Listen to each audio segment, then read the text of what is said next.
Today we shall read Fire and Ice, CBSE Class 10 First Flight poem, simple poem by Robert Frost. Yesterday we had read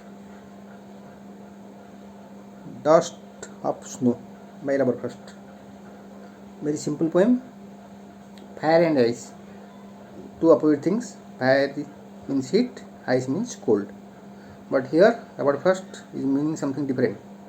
Fire means आग, passion, desire, and ice means hatred, coldness, no feeling for others. कोई आदमी जब मर जाता है तो क्या होता है, बड़ी पूरा डेड कूल हो जाता है, उसमें से cool ice.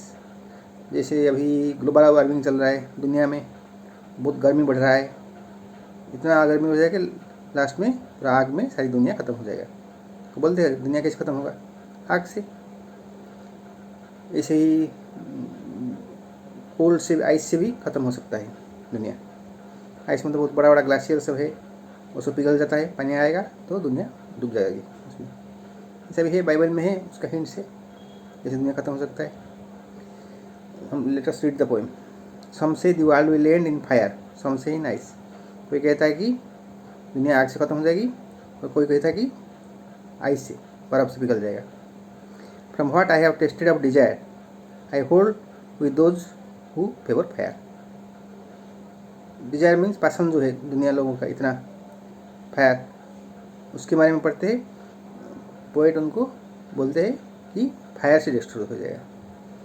But if it had to perish twice, I think I know enough of hate. अगर दोबारा ख़त्म हो जाना चाहिए तो मुझे मालूम है ये आइस से ख़त्म हो जाएगा, हेट्रेड की वजह से. दुनिया में इतना आपस में सब आपस में लोग कोई किसी के साथ नहीं देता है, इतना हेट्रेड है कि सब वार करने लगे, युद्ध में करने लगे, एक दूसरे को मारने लगे, तो उसमें भी ख़त्म हो सकता है. वर्ल्ड वार जो बोलते हैं. To say that for destruction ice is also great, for destruction ice also great. Ice के साथ डिस्ट्रक्शन हो सकता है. एंड वुड सफिस, वो भी सफिशेंट है, आइस के साथ भी डिस्ट्रक्शन हो सकता है, वुल आइस से, दोनों तरफ से हो सकता है. इसमें राइमिंग मिसिंग क्या है, A B A. Fire desire, ice पहली लाइन में फायर है, ए बी, उसके बाद ए डिजायर, उसके बाद फायर आया, उसके बाद में आया है but if it had to perish twice, फिर से A ice, hate great, ice को सफिस, ऐसा होता है.